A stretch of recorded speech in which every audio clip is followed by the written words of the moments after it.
السلام عليكم ورحمة الله وبركاته. الحمد لله رب العالمين والصلاة والسلام على سيد الأنبياء والمرسلين. باب ما يذكر في الفخذ.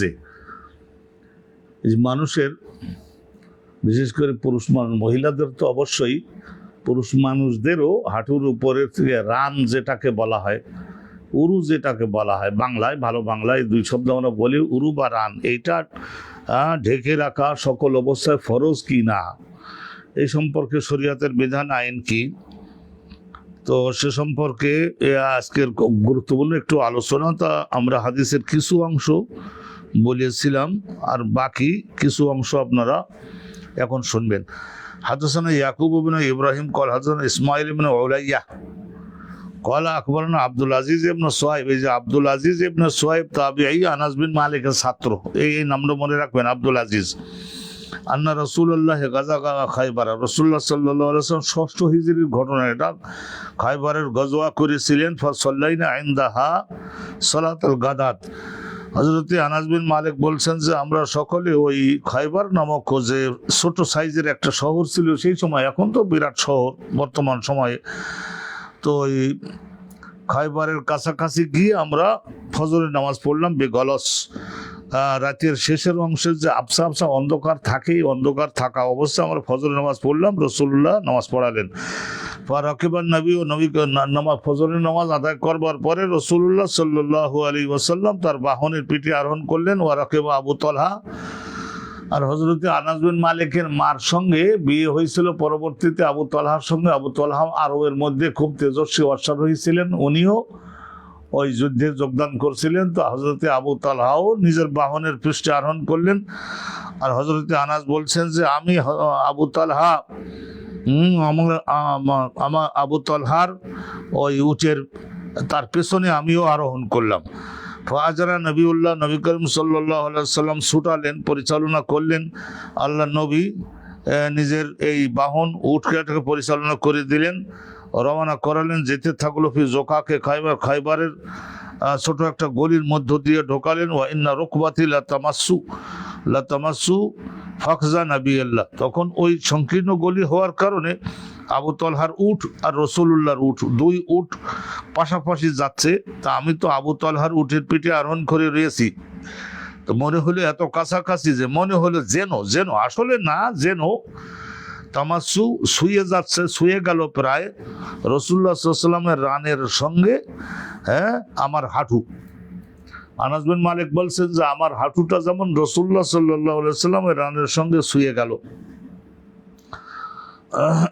তো শুয়ে গেল, খুব কাছাকাছি দিয়ে আমরা যেতে লাগলাম। সুম্মা হাসার আল ইজার, রাসূলুল্লাহ সাল্লাল্লাহু আলাইহি ওয়াসাল্লাম হাসারা, হাজিমের পাশে হাসিন এবং হাসারা মানে কাশাফা, নবী করিম সাল্লাল্লাহু আলাইহি ওয়াসাল্লাম খুললেন ইজারটা একটু টেনে নিলেন।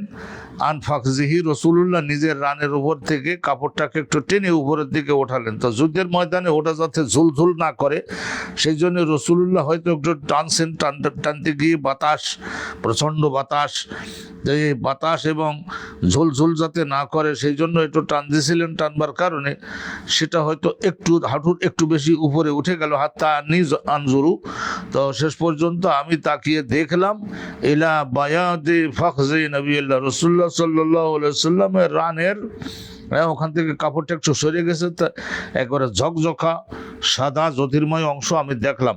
ফালাম্মা দাখালাল কারিয়াতা, তো এই যে দলিল, এই দলিলের দ্বারা, তো এতটুকু দলিলের দ্বারা যুদ্ধের ময়দানে তিনি বাহনের পিঠে চড়ে রয়েছেন প্রচণ্ড গতিতে, এইটা অশ্বগতিতে চলছে উট, তাইলে বাতাসের কারণে হোক অথবা কাপড়টা যেটা সেলাইবিহীন কাপড় ঝুলঝুল করছিল, তো অতএব সেটা বাতাসে যে একটু টান লেগেছে, একটু উপরে উঠে গেছে। এই দলিলটাকে নিয়ে কি বলা যাবে, এই দলিলটা গ্রহণ করে কি বলা যাবে যে রান ঢেকে রাখা ফরজ না? যুদ্ধের ময়দানে নবী করিম সাল্লাল্লাহু আলাইহি ওয়াসাল্লাম উরুর উপর থেকে কাপড়টাকে একটু সরিয়ে ফেলেছিলেন, এটা বলা যাবে না। এই জন্য মনে করেন 100-র মধ্যে 98-99 জন সাহাবার মত হলো যে আল ফাখজু আওরা, এই বেটা লোকদের এই রান ঢেকে রাখা এটা ফরজ, এটা আওরাতুন, পর্দা। ফাকজা নবী আল্লাহ ফালাম্মা দাখালাল কারিয়াতা, এরপরে ওই যুদ্ধের বর্ণনাটাও এখানে আসছে, কিন্তু মূল বক্তব্য হলো এখানে ওই হেডিং ছিল মা ইউজকার ফিল ফাকজে, রান সম্পর্কে কি আলোচনা, কি বয়ান, এইটা ঢেকে রাখা ফরজ কি ফরজ নেই, এই বিষয়টার বর্ণনা হযরত ইমাম বুখারী দিচ্ছেন। ফালাম্মা দাখালা, এটা জমহুরে উলামায়ে ইসলামের বক্তব্য হলো নাভি সহ হাঁটু সহ ঢেকে রাখা পুরুষদের, বালেক পুরুষদের ফরজ। ফালাম্মা দাখালাল কারিয়াতা, ওই খয়বার জনপদের মধ্যে রাসূলুল্লাহ যখন প্রবেশ করলেন, কলা, তো প্রথম একটা সব মুজাহিদরা যাতে অ্যালার্ট হয় সেই জন্য বলতে হয়, এইভাবে বলতে হয় কি আল্লাহু আকবার, আল্লাহু আকবার, আল্লাহু আকবার, খারিবাত খায়বারু, খয়বারের পরাজয়, খয়বারের পরাজয় সুনিশ্চিত, সুনিশ্চিত, সুনিশ্চিত তিনবার করে বললেন।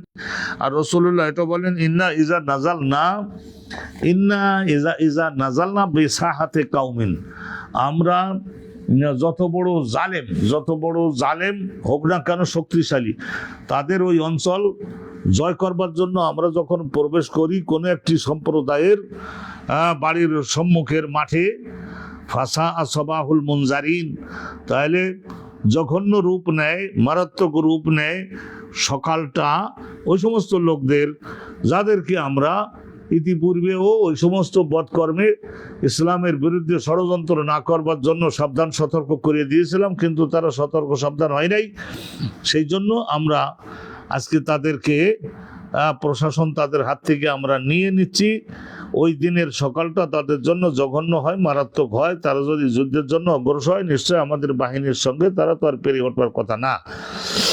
কলাহা সালাসান, এই কথাগুলি রাসূলুল্লাহ তিনবার করে খুব বলিষ্ঠ আওয়াজে বললেন। আর নবী করিম সাল্লাল্লাহু আলাইহি ওয়াসাল্লামের অভ্যাস শক্তি সম্পর্কে তো হযরত আনাস বিন মালিক বলেছেন, নাহানু নাকুলু, আমরা বিশ্বাস করি এবং বলি, আন্না রাসূলুল্লাহ কাদ উতিয়া কুওয়াতু সালাসিন ওয়া ফি রিওয়ায়াতিন কুওয়াতু 40। হযরত আনাস বিন মালিক বলেন, আমরা সাহাবারা সবাই বিশ্বাস করি এবং ঘোষণাও দেই যে নিশ্চয় আল্লাহ তার রাসূলকে জগতের সবচেয়ে শক্তিশালী 30 জন, আর হেলিয়া নামক একটা কিতাবে রয়েছে, হেলিয়া নামক কিতাবে রয়েছে যে কুওয়াতু 40, 40 জন যুবকের শক্তি আল্লাহ তার নবীর দেহে প্রদান করেছিলেন। কণ্ঠের শক্তিতেও এরকম, স্বাদ মজাও এরকম। কলা, বর্ণনাকারী বলেন, বর্ণনাকারী বলতে এখানে হযরত আনাস বিন মালিক, বর্ণনাকারী বলেন ওয়া খরাজার আন্না আল কওমু, ওই সময় সকাল হয়ে যাওয়ার কারণে খয়বরের অধিবাসী যারা বসবাস করছেন, ওই ইহুদি সম্প্রদায়ের লোকেরা তখন বের হয়েছে, কেবল নিজেদের কর্মক্ষেত্রে যাওয়া শুরু করেছে। এলা আমালিম ফাকালু, রাসূলুল্লাহর এই সমস্ত ঘোষণা শুনে তারা আশঙ্কা করেছিল, কারণ আমরা ইতিপূর্বেই আপনাদেরকে একটু জানিয়েছি যে খয়বরের অভিযানের কারণ কি ছিল। ওই ইহুদিদের সঙ্গে রাসূলুল্লাহ চুক্তি ছিল, কারণ সেটা হলো মদিনার গণ্ডি সীমানার মধ্যে, ধরেন 60 কিলোমিটারের মধ্যে হয়। বলা ছিল যে আমরা মদিনায় প্রতিষ্ঠিত এই যে সকল সম্প্রদায় মিলে একটা আমরা জাতীয় সরকারের মতো আমরা যে গঠন করলাম, এর মধ্যে আমরা কেউই এই দেশের মানুষদের ক্ষতি করবার জন্য, সরকার ধ্বংস করবার জন্য আমরা বিদেশি কোনো শত্রু ওর সঙ্গে আমরা গোপনে ষড়যন্ত্রে লিপ্ত হব না। এই যে একটা সলে হুদাইবিয়াতেও এবং মদিনার সনদের মধ্যে এটা সুন্দর করে লেখা ছিল, তো কিন্তু তারা তা রাখে নাই। এই ইহুদিরা মদিনার বনু কুরাইজা, বনু নুদায়ের আর বনু কায়নুকা, আর এই যে ইহুদে খয়বার, এরা সকলে প্রায় 40 জন সিলেক্টেড লিডার যারা জাতির প্রতিনিধিত্ব করতে পারে, তারা সকলে মক্কায় গিয়ে তারা উৎসাহিত করেছিল না, উদ্বুদ্ধ করেছিল না, নানা এই ধরনের সোনালী স্বপ্ন দেখাইছিল না যে আপনারা আসেন, আক্রমণ করেন, আমরা মদিনার মধ্য থেকে 3000 যোদ্ধা দিয়ে আপনাদের সাহায্য করব, আমরা ভিতর থেকে, আপনারা বাহিরের থেকে মুহাম্মদ এবং তার সঙ্গী সাথী সাল্লাল্লাহু আলাইহি ওয়াসাল্লাম তাদের সকলকে কাঁচা মরিচের মতো আমরা পিছিয়ে ফেলতে পারবো, আসেন আপনারা। তারপরেই তো মক্কা থেকে তারা 35,000 মিলিটারি নিয়ে তারপরে আসছিল না, এই যে এই যে এটা এই যুদ্ধ যে হলো, খন্দকের যুদ্ধ যেটা হয়ে গেল ৫ম হিজরিতে, এটার কারণ ছিল তো ইহুদিরা। তো সেই জন্যই তো তাদের উপরে আক্রমণ রাসূলুল্লাহ করেছেন। ফকালু, তখন তারা বলেছিল যে মুহাম্মাদুন, মুহাম্মাদুন মানে যা মুহাম্মাদুন।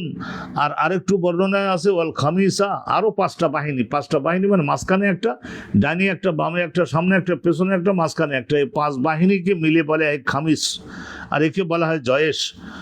ফকলু, তারা বলল যে মুহাম্মাদুন, যা মুহাম্মাদুন, যা মুহাম্মাদুন। ওয়ালা আব্দুল আজিজ, আব্দুল আজিজ আনাস বিন মালিকের ছাত্র আব্দুল আজিজ বলেন, ওকলা বাদু আসহাবেনা, আমাদের কোন বন্ধু বান্ধব এখানে বর্ণনা করতে গিয়ে ওয়াল খামিসা এই কথাটাও অতিরিক্ত বাড়িয়ে বলেছেন। হ্যাঁ, বাদু আসহাবেনা ওয়াল খামিসা যা মুহাম্মাদুন, ওয়াল খামিসের মফুলে মাআহু হয়, তার মানে খামিস সঙ্গে নিয়ে, খামিস সহ মুহাম্মদ খয়বার আক্রমণ করতে এসেছেন। এখানে খামিস বলতে বোঝানো আল জায়েশ।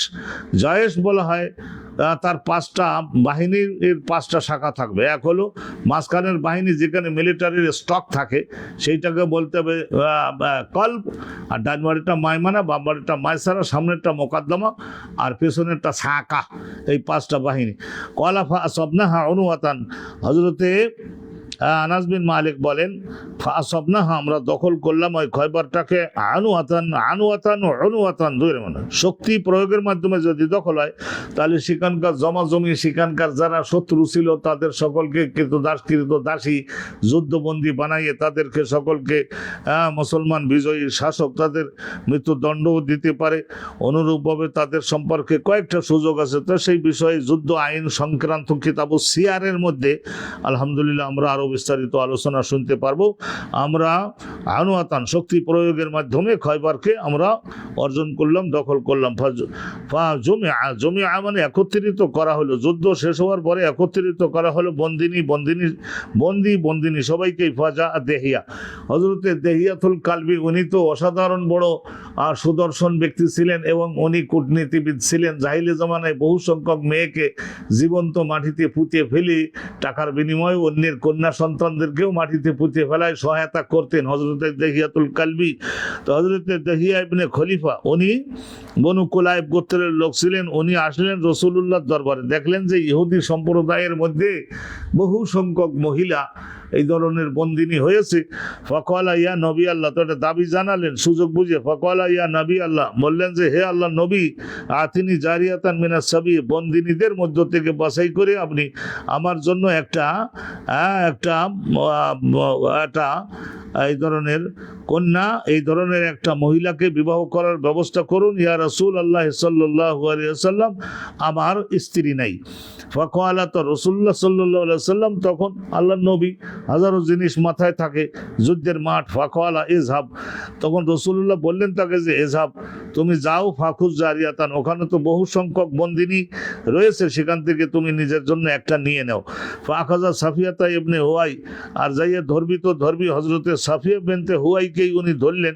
হযরত সাফিয়া বিনতে হুয়াই বিন আখতাবের মেয়ে, হযরতে ইউসুফ পয়গম্বরের বংশ ছিল এরা, হযরতে ইউসুফ পয়গম্বরের বংশ, হারুন পয়গম্বরের বংশ। তাহলে এনারা অসাধারণ সুদর্শন হতেন। ফাখাজা সাফিয়াতা বিনতে হুয়াই বিন আখতাবের কন্যা হযরতে সাফিয়াকে উনি নিলেন। তো যখন নিয়ে রওনা দিতেছেন, ইতিমধ্যে আরো অন্যান্য সাহাবা আছেন না, হযরতে বড় বড় সাহাবা রয়েছেন। ফাজা রাজুলুন ইলা নবী, রাসূলুল্লাহর কাছে একজন সাহাবী আসলেন, আরো 10 জন পরামর্শ করে আসলেন। ফাকালা ইয়া নবী আল্লাহ, আসবার পরে বললেন, হে আল্লাহর নবী, আতাইতা দেহিয়াতা সাফিয়া বিনতে হুয়াই, আপনি কি দিয়ে দিলেন এই দেহিয়াতুল কালবির মতো লোক, বয়স অনেক বেশি, তার কি দিয়ে দিলেন কি সাফিয়া বিনতে হুয়াই? এই সাফিয়া বিনতে হুয়াইকে কি দেহিয়ার ভাগ্যে দিয়ে দিলেন? সাইয়্যিদাতা কোরাইজা ওয়া নাজির, কোরাইজা এবং নাজির উভয় গোত্রের মধ্যে সর্বশ্রেষ্ঠ মহিলা যদি থাকে, বংশের দিক দিয়ে, মর্যাদার দিক দিয়ে, সৌন্দর্যের দিক দিয়ে, শিক্ষার দিক দিয়ে, সকল দিক দিয়ে, তা তাকে দিয়ে দিলেন এই বৃদ্ধির হাতে।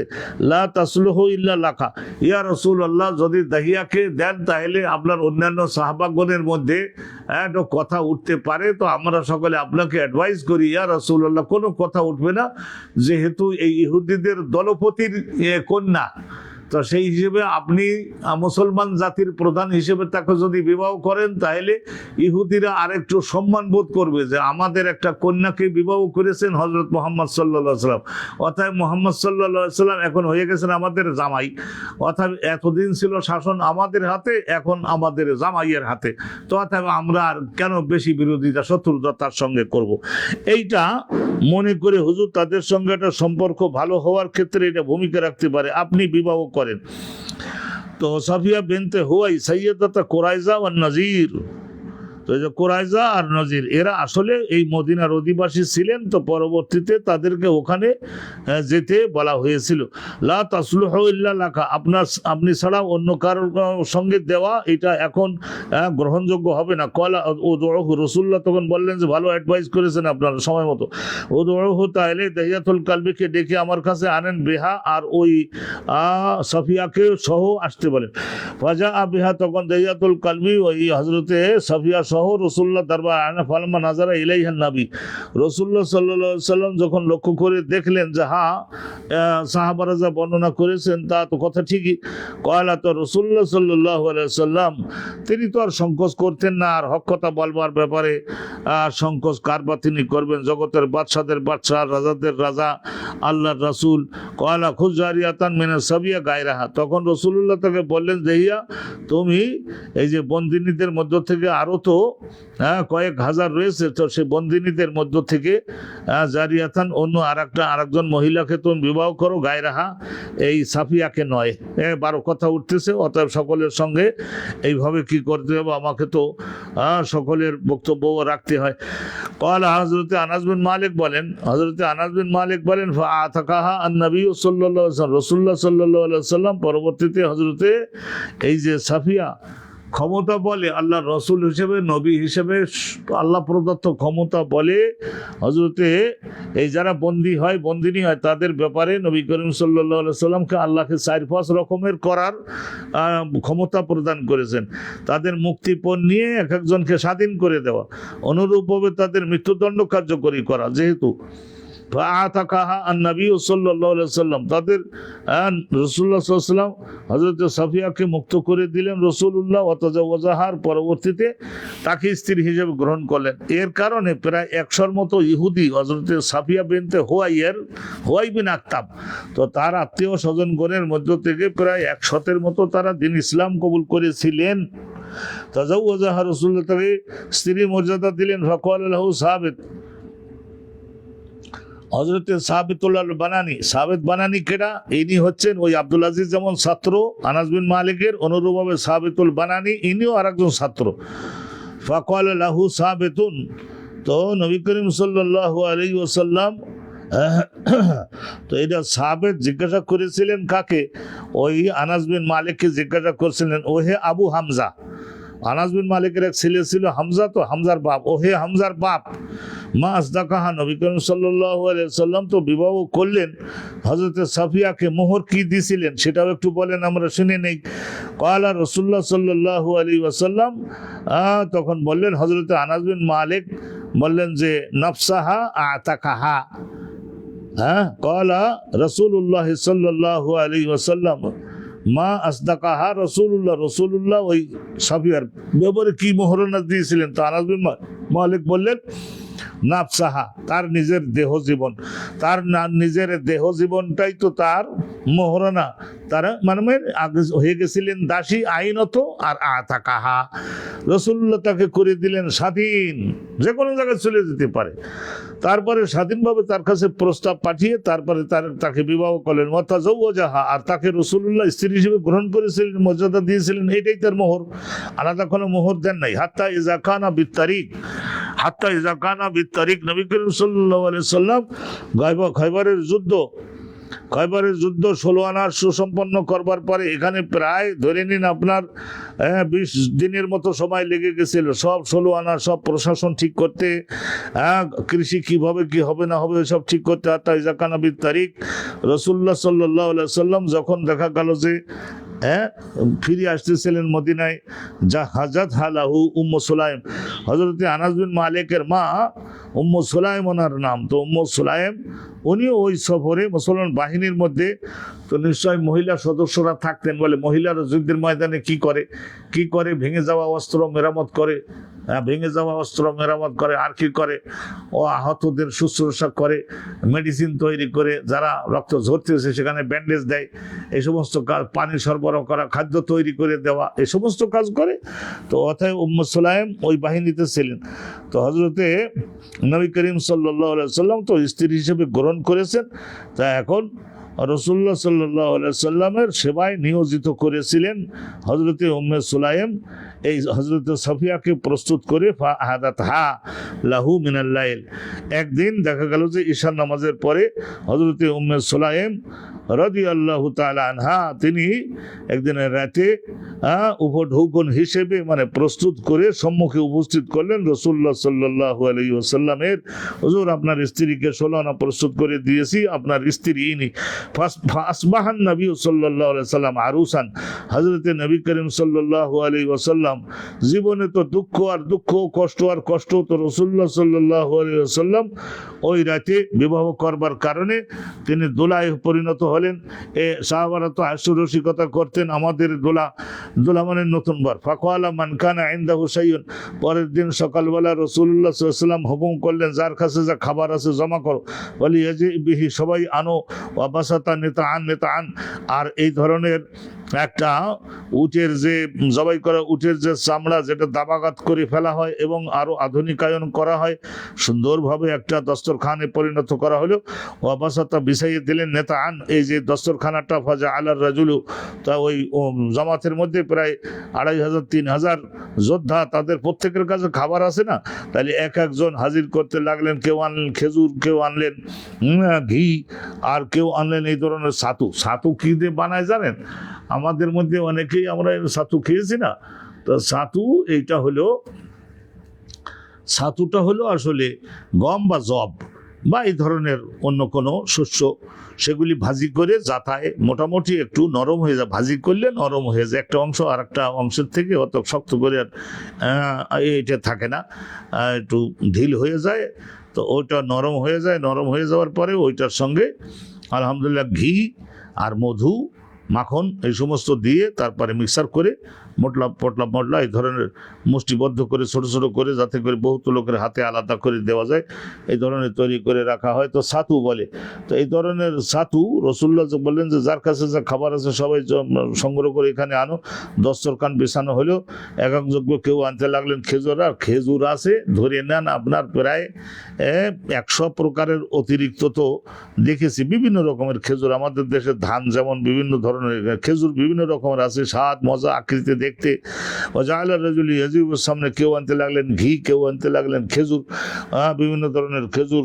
হযরত আনাস বিন মালিক বলেন ও আসিবহু, হযরত আব্দুল আজিজ বলেন, এখানে কয়লা আব্দুল আজিজ বলেন, আব্দুল আজিজ ছাত্র বলেন যে ও আসিবহু, আমি ধারণা করি, আমার যতটুকু মনে পড়ে, আমার শিক্ষক হযরত আনাস বিন মালিক ছাতুর কথাও বলেছিলেন। তাহলে কি হলো, ঘি হলো, অনুরূপভাবে খেজুর হলো, ছাতু হলো, বিভিন্ন রকমের। কয়লা হযরত আনাস বিন মালিক বলেন ফাহাসু হায়সান, তাহলে এখন এই সমস্ত একসঙ্গে মিক্সার করে তারপরে হায়েস, আর তার মধ্যে তখন পানি আর দুধ দেয়, তো দিলে তখন হায়েস জাতীয় খাবার তৈরি হয়, অনেক মজাদার হয়। হাসু হায়সান, হায়েস তৈরি হলো। ফাকানাত ওলিমাতা রাসূলিল্লাহ, সকালবেলায় এগুলি হয়ে গেল কি আল্লাহর রাসূলের বিয়ের পরে জনগণের জন্য অলিমা হয়ে গেল। তাইলে এখান থেকে আমরা আলহামদুলিল্লাহ এটা জানলাম হাদিসখানা, যে আলহামদুলিল্লাহ ওই আসলে মূল কথা হলো ওই জায়গায় যে যুদ্ধের ময়দানে, খয়বরের যুদ্ধে নবী করিম সাল্লাল্লাহু আলাইহি ওয়াসাল্লাম উটের পিঠে, যুদ্ধের ময়দান মানে হলো তীর আসতে পারে, বর্ষা আসতে পারে, সেখানে তো আর আস্তে আস্তে চলতে হয় না, সর্বোচ্চ গতিতে চলতে হয়। তো ওই জায়গায় সর্বোচ্চ গতিতে ঘোড়ায় বা উটের পিঠে চলতে লাগলে তখন তো বাতাসে ওই সেলাইবিহীন যে কাপড় ওইটা একটু সরিয়ে দিয়েছে। আনাস বিন মালিক বলছেন যে রাসূলুল্লাহ সাল্লাল্লাহু আলাইহি ওয়াসাল্লাম হাসারা মানে কাপড় সরাই নেওয়া, তা কাপড় হয়তো মনে করেন 1 বিঘের মতো জায়গা সরাই নিয়েছেন, তা উনি একটু রানের শুভ্র রানটা দেখেছেন। তা এর দ্বারা কি সাব্যস্ত হবে যে রান ঢেকে রাখা ফরজ নয়? এটা কোনো হতে পারে? এটা নিশ্চয় না। আলহামদুলিল্লাহ ওয়াসসালাতু ওয়াসসালামু আলা রাসূলিল্লাহ। এই হাদিস খানা শেষ করলাম। আর আমরা আবার কিন্তু আরেকটা অনুষ্ঠান শুরু করব। আপনারা মনে করবেন না যে আমরা আজকের অনুষ্ঠান শেষ করে দিয়েছি, তা না। এটা আলহামদুলিল্লাহ এইটা শেষ হলো। বাবুন ফি কাম তুসাল্লি আল মারাতু মিনাস সিয়াবা ক্বালা ইকরামাতু ইকরিমা, রায়ের নিচে কাসরে দেওয়া যায় ইকরিমাতু লাওয়ারাত জাসাদাহা ফি সাওবিন জাযা। তো হযরতে এই যে ফি কাম সাওবিন, ফি কাম তুসাল্লি আল মারাতু, মহিলা সালাত আদায়ের সময় কয়খানা কাপড় পরিধান তাকে করতেই হবে, অন্যথায় নামাজ হবে না। এইরকম কোনো শরীয়তের কড়াকড়ি কিছু আছে কিনা? ওয়াকালা ইকরিমা, হযরত আব্দুল্লাহ ইবনে আব্বাসের বিশেষ ছাত্র ছিলেন হযরত ইকরিমা। আর ওনারা ছোটবেলায় কিনে এনে তারপরে মোটাতাজাও করছিলেন। বড় হওয়ার পরে ইলম কালাম শিখাইছেন, বিবাহ শাদী দিয়েছেন, জমা জমি দিয়েছেন, বাড়িঘর বানিয়ে দিয়েছেন, স্বাধীন করে দিয়েছেন।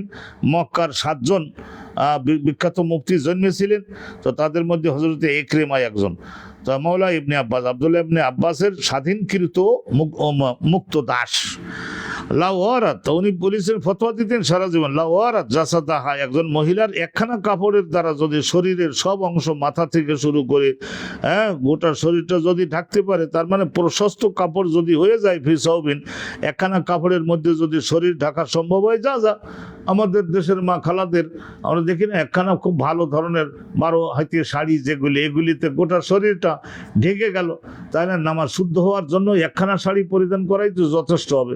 অতএব আমাদের দেশের মা খালা তারা কি করেন, তারা যদি বেল্লুজা পরিধান না করেন, ছায়া পরিধান না করেন, মাথায় অন্য কিছু না দেন, তাইলে কোনো রকমের সমস্যা নেই।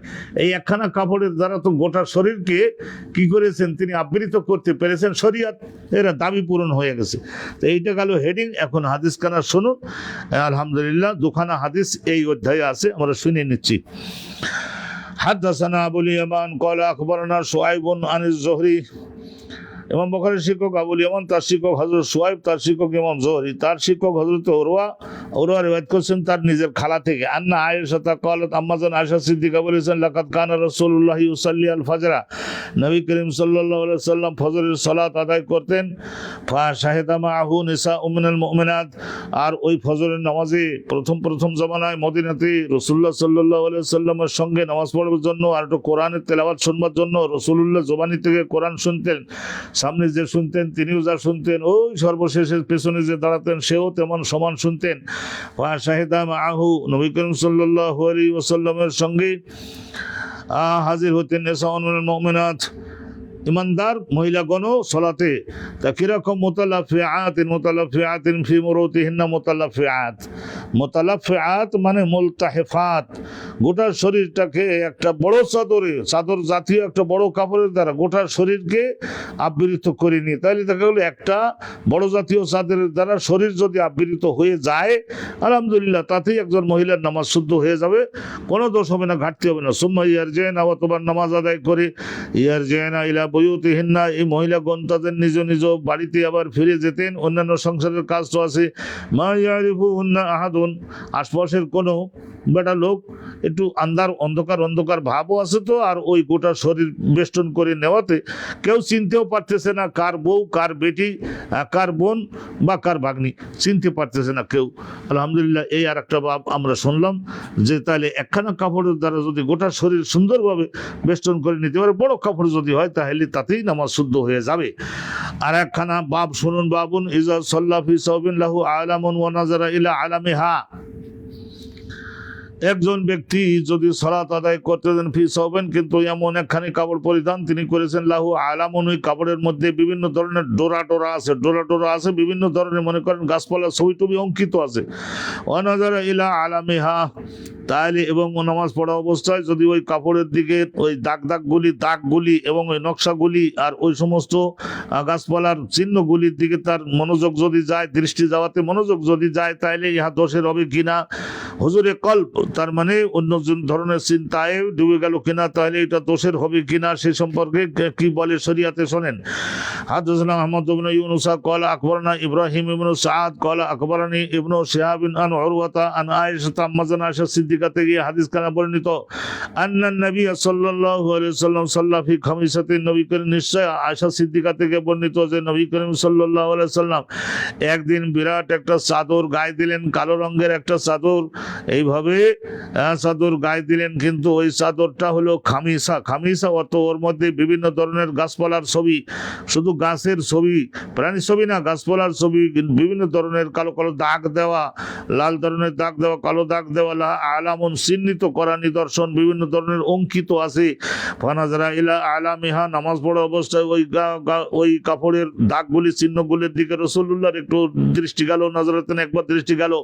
ফালাম্মা ইনসারাফা, নবী করিম সাল্লাল্লাহু আলাইহি সাল্লাম নামাজ যখন শেষ করলেন, কয়লা, তখন রাসূলুল্লাহ সাল্লাল্লাহু আলাইহি সাল্লাম সাহাবা ও আশেপাশের পরিবারের লোকজন যারা ছিল তাদেরকে বললেন, খুলে দিয়ে তারপরে বললেন, ইযহাবু বিখামিসাতি হাযিহি, তোমরা আমার এই খামিসা, খামিসা বলতে দাগযুক্ত চিহ্নযুক্ত গাছপালার ছবিযুক্ত আমার এই চাদরটা নিয়ে তোমরা আবু জোহাম, কাপড়ের ব্যবসা করতেন তো মদিনায়, তো এই আবু জোহাম কাপড়ের ব্যবসায়ী এই 3-4 দিন আগে মাত্র দিন এটা কেউ কিনে এনে দিয়েছে রাসূলুল্লাহকে হাদিয়া, আবু জোহামের কাছে এই চাদরটা নিয়ে যাও। ওয়াতুনি বে এমবেজানিয়া, এইটা আমার কাছে দাগ, এই নামাজের মধ্যে এদিকে মনোযোগ যায়, তোমরা একটা কাজ করো, আবু জোহাম ওর দোকানে আমি জানি সে কিছু সাদা থানও বিক্রি করে, সাদা থান একটা কিনে আনো। এমবেজানিয়া, এমবেজানিয়া ওই সিরিয়ার মধ্যে এমবেজানিয়া একটা অঞ্চলে আবু জোহাম ওখান থেকে কাপড় ইম্পোর্ট করে আমাদের দেয়, তাইলে এখানে খামিসাটা নিয়ে নিক, আর এর বদলায় এমবেজানিয়া একটা কাপড় আমাকে দেখ। ফাইন্নাহা আলহাতনি, কারণ এই বিভিন্ন ধরনের অঙ্কন, বিভিন্ন ধরনের দাগ, বিভিন্ন ধরনের এই ধরনের গাছপালার ছবি এগুলো থাকার কারণে আমার মনোযোগে ক্ষতিগ্রস্ত করেছে।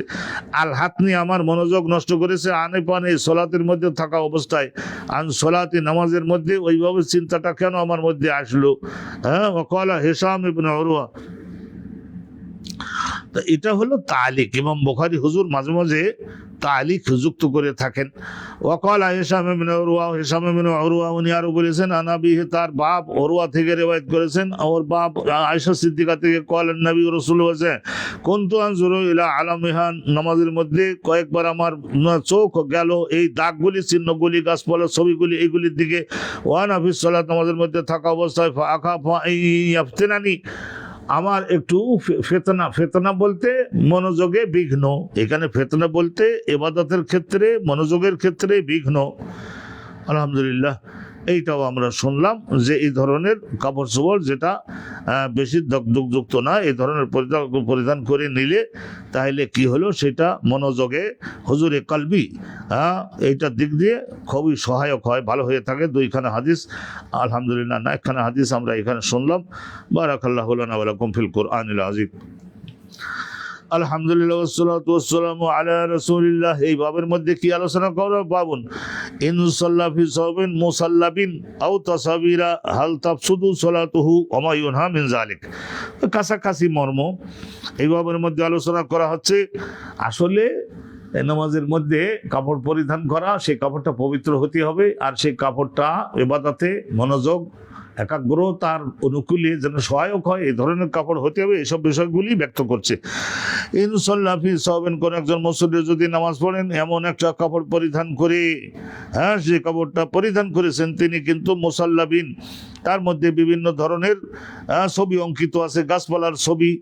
আবার দেখা গেল যে শরীফ, এই খ্রিস্টানরা অনেক বসবাস করতো সিরিয়ার মধ্যে, যত খ্রিস্টানদের রাজ্য ছিল, তো সিরিয়ার মধ্যে, বর্তমানের সিরিয়ার মধ্যে খ্রিস্টানদের রাজ্য ছিল, এটা হেরাক্লিয়াসের রাজ্য ছিল, তারা খ্রিস্টান। তো অতএব তাদের এই খ্রিস্টানদের ধর্ম প্রসারের জন্য কাপড়ের মধ্যে তারা ক্রসের ছবি দিত। আও তাসাবিরা, মনে করুন আপনার অন্যান্য গাছপালারও ছবি দিত, গাছপালারও ছবি দিত। তাহলে গাছপালার ছবি, জয়তুন ফলের ছবি, গাছপালার ছবি, অনুরূপভাবে ডোরা ডোরা অন্য ধরনের শুধু দাগ অথবা অন্য ছবি যেমন নাকি ক্রসের ছবি, এই সমস্ত দেওয়া থাকতো এই ধরনের যদি, তাহলে হাল তাফসুদু সলাতু, এই ধরনের কাপড় পরিধান করে যদি কেউ নামাজ পড়েন তাহলে নামাজটা কি নষ্ট হয়ে যাবে? আরে নামাজ নষ্ট হবে না, কিন্তু একাগ্রতায় বিঘ্ন সৃষ্টিকারী হবে। ওমা ইউনহা মিন যালিকা, এই ধরনের কাপড় পরিধান করা এটা অনেক উঁচু শ্রেণীর মুত্তাকি যারা তাদের জন্য এই ধরনের কাপড় পরিধান করে ইবাদত করাটা নিষিদ্ধ। হাদিস কানা শুনুন, হেডিং কানা শুনলেন, হাদিস কানা শুনুন। হাদিসনা আবু মা'মার আব্দুল্লাহ ইবনে আমর। আবু মা'মার এটা কেডা? তার আসল নাম আব্দুল্লাহ ইবনে আমর আল মুনকেরি, মুনকেরি। قال حدثنا عبد الوهاب শিক্ষক আব্দুল ওয়াহাব তার শিক্ষক আব্দুল আজিজ ইবনে সুহাইব, ওই আনাস বিন মালিকের ছাত্র আনাসিন قال كان قرابٌ لعائشة, হযরত আম্মা জান আয়েশা সিদ্দিকার বাড়িতে পাতলা পর্দা টানাইতেছে, বাইরে বাসার বাইরে পাতলা ধরনের, পাতলা বেশি পুরুনা বাতাসে একটু নড়ে চড়ে ওড়ে পর্দা। সাতারাত বিহি জানে বা বাইতিহা, ওইটা সাতারাত মানে আবৃত করে দিয়েছিলেন, বন্ধ করে দিয়েছিলেন ওই পাতলা কাপড়টা ঝুলাই দিয়ে তিনি তার ঘরের একটা সাইডে, বাহিরের একটা পাশে। ফাকালান নবী রাসূলুল্লাহ সাল্লাল্লাহু আলাইহি সাল্লাম, ওই বাসায় যখন থাকলেন এবং যখন দেখলেন যে এর মধ্যে ছবি অঙ্কিত, তো রাসূলুল্লাহ বলেছিলেন আমিতি আন্না কেরামাকে, ওহে আয়েশা তুমি এখন সরিয়ে পেলো, সরিয়ে পেলো, সরিয়ে পেলো, আমিতি সরিয়ে পেলো। ইমাতাতুল আযা আমরা পড়ি না, আমিতি আন্না, আমাদের চোখের এখান থেকে কেরামাকে, তোমার ঝোলানো এই পাতলা পর্দাটা সুন্দর, একটু দেখতে তো আকর্ষণীয়, কিন্তু এর মধ্যে কিছু ছবি আছে। ফাইনাউ লা তাজালু তাসাবিরুহু, আমি যখন নামাজ পড়তেছিলাম, লা তাজালু তাসাবিরের মধ্যে অঙ্কিত এই গাছপালার ছবি, ক্রসের ছবি, এই সমস্ত অন্যান্য যে সমস্ত ছবি আছে সেই ছবিগুলি না তাজালু সব সময়ের জন্য তারিদু ভেসে উঠতেছে আমার নিজের ব্রেনের মধ্যে, আমার দিলের মধ্যে ভেসে উঠতেছে, ফির সলাতি আমার নামাজের মধ্যে ভেসে উঠতেছে, সরাই বলো, সরাই বলো, সরাই বলো। তো এইটা কথা হযরতে আয়েশা সিদ্দিকার নলেজে গেল, আবু বকর সিদ্দিকের নলেজে গেল, সঙ্গে সঙ্গে দেখা গেলো মাগরিবের নামাজ বা ঈশার নামাজের মধ্যে এগুলি সব সরাই অন্য সুন্দর সাদা কাপড় তারা পর্দা দিয়ে দিয়েছেন।